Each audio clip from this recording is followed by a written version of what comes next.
In addition to soft limits, the blade kerf should be entered into the Yukon II before cutting. Kerf is defined as the width of a cut made by a blade, and this will vary depending on the width of the blade, the blade's runout or wobble, and blade alignment. Accurate kerf measurement is crucial to achieving precise and accurate cuts. To set the kerf measurement, start by placing a piece of scrap material under the blade.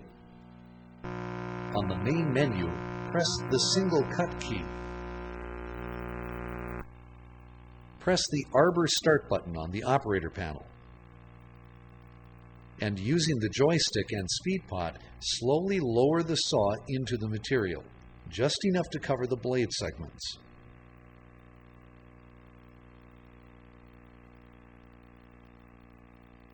Raise the saw and turn off the arbor.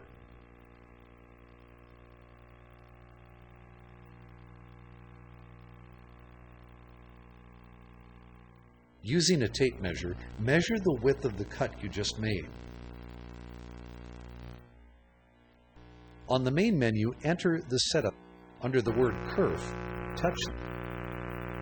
On the keypad, enter the decimal equivalent of the width of the blade. There's a conversion chart mounted on the electrical panel. And then hit enter. Now during automatic operation, the Yukon II's computer will account for the kerf width to ensure that all parts are exactly the width you desire.